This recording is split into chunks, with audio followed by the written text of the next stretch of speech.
Majority Report. Joining us now is Eva Golinger. She is the former legal advisor to Hugo Chavez. She's a journalist, television host, investigative reporter, author of Confidant of quote-unquote Tyrants, which is a memoir of her political work in Venezuela, how she came to play that role, and her meeting with many other people, including Fidel Castro, Gaddafi, and others. Eva, thanks so much for being here. Thanks for having me on the show. So Ava, to the extent it's possible, where are we right now? And by the way, I've been calling it an attempted coup. Would you use that same terminology in Venezuela? Oh, yeah, Yeah, it's beyond an attempted coup. yeah, It's a coup that's still developing. It's right, a coup in development because there's still no final outcome. It's not a coup that's been yet thwarted. It's not a coup that was successful. It's still playing out in real time, and there's really no clear end game at this stage. And I think that goes to show even further the level of improvisation that we're dealing with here with this particular government in the United States that, of course, has been backing this and encouraging it now for a while, but particularly over the past few weeks as things have developed in Venezuela that have given way to this as well, opened the doors to it. But it's really the improvisation that's terrifying because we have that in the United States. We're living that daily with the Trump administration and everything, all their policies and what they're trying to do, what he's particularly doing, the way he operates. And now we're seeing it play out with an incredibly volatile, dangerous foreign policy issue. And so, and the opposition in Venezuela has a history of improvisation. It's also part of the culture in Venezuela, but they did this in 2002 when they tried to overthrow Hugo Chavez in a coup that was briefly successful and then was defeated by a popular uprising of the majority of Venezuelans and also loyal military forces. But at that time, the opposition had done the same thing. They had convinced Washington that they could do it. And so Washington backed them in every way possible, funneling millions of dollars and all the political and diplomatic support and even military support they sent in. There were ships there were Black Hawk helicopters. They were all in for this. And then at the last minute, they realized, oh man, these people, they're not going to be able to do it. So the U.S. tried to back out and it right. was too late. They went forward, they failed. So now we're seeing it once again, although this time the stakes are higher and the situation is different. There's, at that time, I think Chavez was also more fresh in his role as president, and people were just horrified that was happening in the country. It was, outrageous. But now it's been a prolonged period of crisis in the country. Nicolas Maduro is not Chavez. He doesn't enjoy that same level of admiration from his supporters. They basically put up with him because he's the guy that Chavez asked them to elect, and so they did. And he's the only one so far who's shown the leadership to carry forward, that particular project, the Bolivarian Revolution, even though it's been disastrous under his rule. But at the same time, it's different. The level of morality is low. People are suffering a severe economic crisis. The number one problem is corruption in his government. He's constantly making promises that he can't keep, can't follow through on. Nothing's gotten better. The economy is really just completely devastated. And so I think there's much more support for change in the country. And when this guy, Juan Guaido, who's a completely was a relatively unknown face of the opposition, took on this very charismatic stance and doesn't have that same tarnished history as other opposition leaders do, as participating in past coups and violence and just corrupt political parties. This guy's very young, fresh-faced, charismatic, making also big promises of stability and transition and reconciliation. So I think there's more openness to hearing him out. But at the same time, we have a change in the region. Just a Right. few years ago, a majority of countries would never have backed a situation like this. They would never have endorsed any kind of regime change in a neighboring country. And the tables have turned entirely. It's really astonishing to see how the transformation in Latin America just a few years ago was a unified front against foreign intervention. It was, proclaiming their independence and sovereignty and as a regional power unified. And now, of course, it's completely divided on ideological lines. And a majority of countries in South America have come out against Maduro and are supporting this coup. And so that combined with the Trump administration's unwavering and very enthusiastic support that could include some kind of military intervention is what could push this over the edge. But I would just add, before concluding this summary of events, is that the major game changer here, of course, is the Venezuelan military, and at this very moment they're backing Maduro, and it would be hard to see them cross the line to back an opposition that's supported by the United States, because that would clearly be seen as treasonous. Right. And is not, most of these military, they may not support what Maduro's doing, but they certainly support the defense and sovereignty of their nation. So there would have to be a different sort of way out that wouldn't be seen as aligning with the United States. And then, of course, we have to factor in Russia and China's support for Maduro, which creates Venezuela, or turns Venezuela into a geopolitical battlefield. That's a struggle then between the West and, Russia and China over this country with the largest oil reserves on the planet. What, the second largest oil reserves on the planet?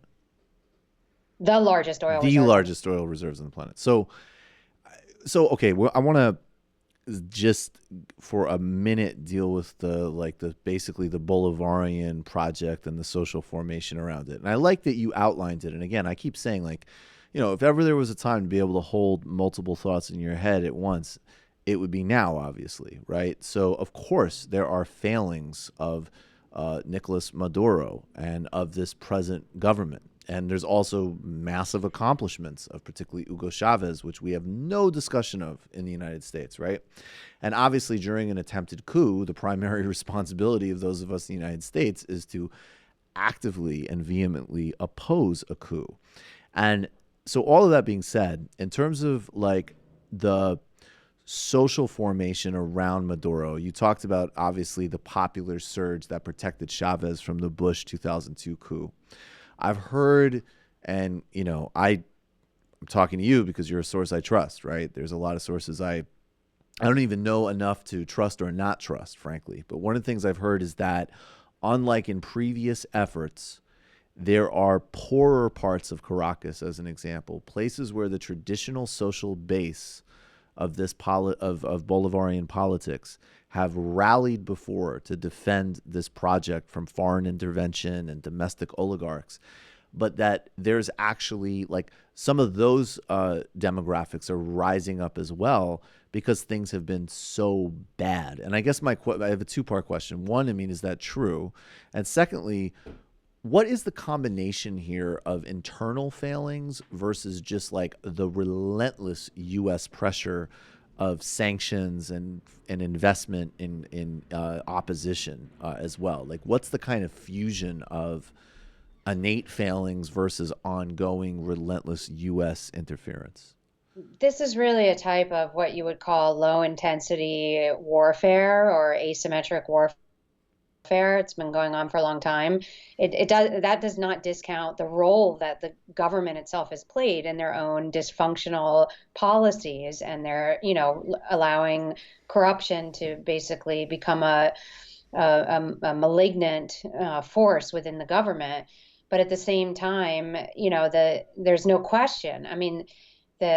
Particularly the U.S. through their different funding agencies like USAID or National Endowment for Democracy, even just directly through State Department, think tanks like Freedom House, others that are used as fronts to channel funds to, and even in some cases creating NGOs that work to undermine governments that aren't favorable to U.S. agenda, that this over time is a way, it just tires out the people. It becomes it penetrates so deeply into civil society that it's unrecognizable as being something imposed from external interests. So that does play a huge role in what's gone on in the poorer neighborhoods. But at the same time, the primary reason that a majority of lower income areas supported Chavez in the first place was because of his policies. Yeah, he was a charismatic guy, he cared about people. But they wouldn't have supported him for so long and put their lives on the line to defend him for so many years in the face of so much destabilization and different attempted coups and aggressions against them, if it wasn't for the fact that his policies were servicing their basic needs. People were the quality of life improved dramatically under Chavez. So all of that now has been rolled back under Maduro, in part because of sanctions and economic warfare from private enterprises and abroad. But I mean, I have to say, no, I mean, I know what's going on there. There's a lot of corruption. They've been Yeah. embezzling a lot of money out, and it's mismanagement. So there are bad people in place in charge of a lot of the finances of the country, and they've been stealing money. I mean, that just straight out. So that's also a combination of what's been going on. And so yes, the support from the traditional grassroots community bases in Venezuela for the government has dramatically eroded over the past couple of years because of the economic crisis, primarily because of that, because in general, people don't care as much if their president has authoritarian tendencies or not, so long as they can eat and earn a decent wage and, pay for all their expenses. I mean, it comes down to that. Most people are not highly politicized and aren't thinking about that on an everyday basis. They're thinking about how much money do they have and can they afford everything that they need in their lives. So Right. once the tables start to turn on that, you think with your stomach. That was always something said in Venezuela before Chavez and afterward, is people think first with their stomach. If you can't eat, you're going to get angry. And so you're going to blame who's in charge, who's preventing that, you from being able to meet your basic needs. And in this case, it is Maduro. So I mean, I think that is absolutely true. And I mean, I've been talking nonstop to people on the ground in different areas around the country. And last night was a night full of protests, bullets, people got killed. There was a lot of commotion in all over Caracas, particularly, and in the poorer neighborhoods as well, in popular sectors. And then at the same time, Maduro people call, and he himself called for his supporters to rally around the Right. presidential palace and protect him. Nobody was out there at midnight. It was empty. Wow. So that would never have happened during Chavez. People would Right. have slept out there if they needed to. So I think that's a huge Yeah. change, is we're not seeing kind of support for Maduro. I mean, do you think that might change just as the United States continues this and there's like an actual threat of military action? Like, does that logic start to shift back of, wait a second, whatever, like the same logic that you said that the military officers might have, that whatever else we say about him, we can't have a coup here. And incidentally, what opposition realistically in any way is going to, my sense is that the people that oppose Maduro that would be backed by the United States, all of the same problems, whether they be corruption or embezzlement or, cartel connections, whatever, sure, there'll be all of that, and there'll be a complete elimination of the social advances and autonomy that this government has delivered. Well, and let's not kid ourselves. Right. I mean, the opposition is comprised of political parties Right. primarily that ruled before or are some kind of hybrid of those that had power before the Bolivarian Revolution. Extremely corrupt, embezzled billions of dollars out of the country, were responsible for the skyrocketing poverty in Venezuela and the marginalization of a majority of Venezuelans. So, I mean, that is obviously a concern. But at this stage, people feel as though, well, we don't, if we can get food on our plates, then it may not matter who's in power. And so I think it'll come down to that. There certainly is a hardcore base of supporters, Chavistas, I would say. They're not necessarily Maduristas, like Maduro hardcore supporters, but they believe they're following through on that project, which is really about Venezuela's sovereignty and a project of social justice, and they would fight to the death. So there are civilian militias that are trained and armed. I mean, it's not a country that's defenseless, and they do have the backing of Russia. They do have powerful equipment. Doesn't mean they could come up against the U.S. military in any sense, but they wouldn't go out with like their heads between their knees. I mean, Right. there are a lot who would fight. That said, I think that hopefully it won't come to that, and there could be some kind of negotiated process out of this situation. But what's happening now is completely unprecedented, violates every concept of international law, sovereignty, rights to self-determination. I mean, essentially, the legislative branch, the head of the legislative branch has declared himself the head of the executive branch, is being recognized by powerful foreign nations, and is working presently out of the Colombian embassy in Caracas to set up a government. I mean, he has no control over anything in the country. He doesn't have control over institutions. He doesn't have control over the finances.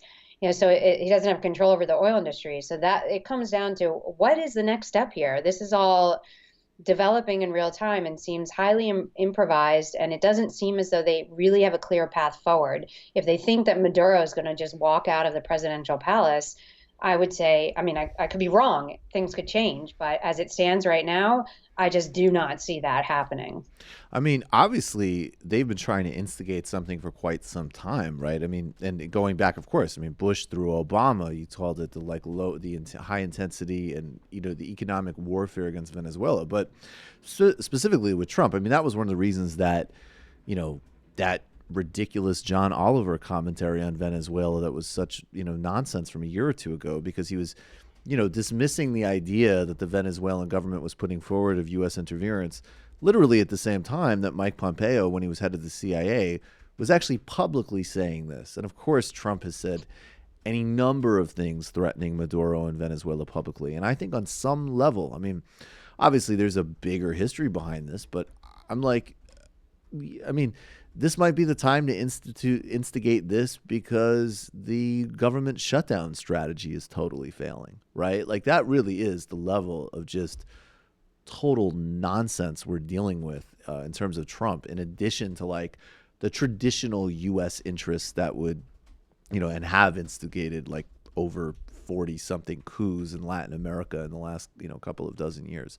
So like, if you were back there advising, what would, like, I mean, first, I guess before we get to like your potential solution space, I mean, do you actually think that it could get as bad as some type of military invasion? And does that specifically have to do with Maduro expelling diplomats and them refusing to leave?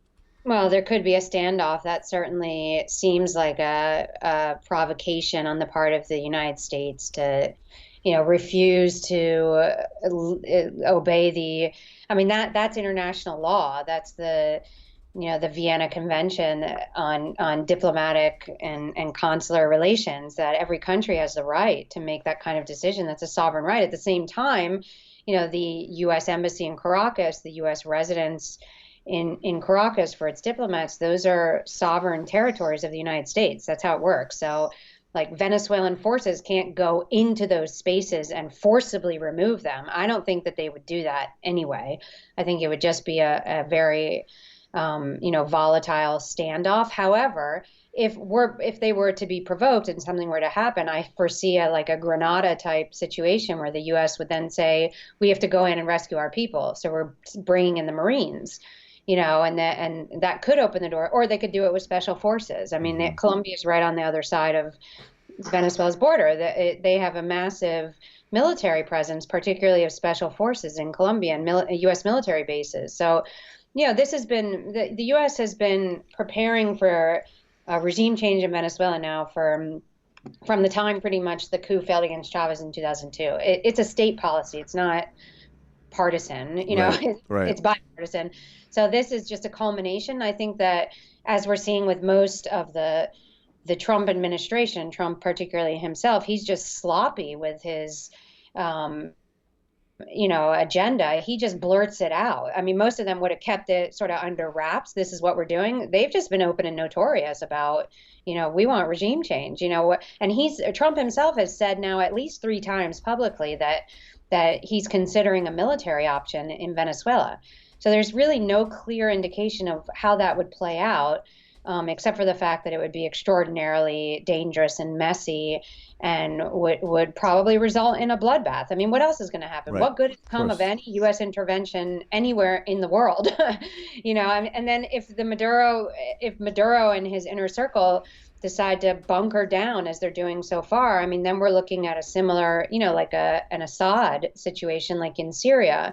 And it wouldn't be the first time. Venezuela has already been mapped out by who knows how many military strategists, particularly in the US, but also in Colombia and around the world, to divide the country because the oil reserves are in certain areas. They're not, all over the country. They've mapped it out. They could take it, it's by Brazil, it's by Colombia. They could take control of those areas and carve it out and into pieces, just like has happened in other countries where there have been similar situations. Libya, Hmm. for Hmm. example. I mean, where they go in, they create a disaster because there's really no plan, and unexpected things happen that they didn't account for, and that could be the case in Venezuela. I do think that if there's not some kind of like pause put on this as soon as possible, and some more measured voices involved, as we're seeing now, like the UN Secretary General is making statements saying, this needs to slow down. We need to have dialogue to prevent disaster in Venezuela. We're hearing it. What we're hearing more in the media are the more sort of bellicose, the more aggressive Right. voices, like the Trump administration and the OAS Secretary General, who's like salivating over a military intervention in Venezuela for regime change. But we need more measured voices. Mexico is playing that role of trying to calm the situation and encourage dialogue. Even Spain. Even France, Macron has not endorsed the opposition. He's Right. calling for, dialogue and negotiated transition or something of the sort, And Spain resolution. specifically said, no, we don't recognize the opposition, if I understand correctly. And I think it was more a call to dialogue, that Call to dialogue. Okay. it wasn't a sort of assertive no, but it was more, we're Got you. not going down that path right now. And I mean, I think that's respectable at this stage. Hmm. It's not a solid position, but that's because they don't have, a fantastic relationship at the moment, because Spain has a more right wing government in place. So there are countries that are taking a more measured stance, and there are those that are taking a more aggressive one. And so we just need to look at the interest behind those countries. The U.S. has a direct interest. They want Venezuela's oil. Venezuela is a geostrategic nation. They want control of it again, like they had before. Russia's there, Iran is there, China's there. The U.S. wants them out. Right. So they have a very specific and direct interest in regime change. And other countries are more measured. Mexico, even Bolivia, that backs Maduro, but Evo Morales just wants peace in the region. I mean, they want stability, and the same I think would go for even China. China didn't come out and say we back Nicolas Maduro. They just said we do not back foreign interference in Right. Venezuela's affairs. Right.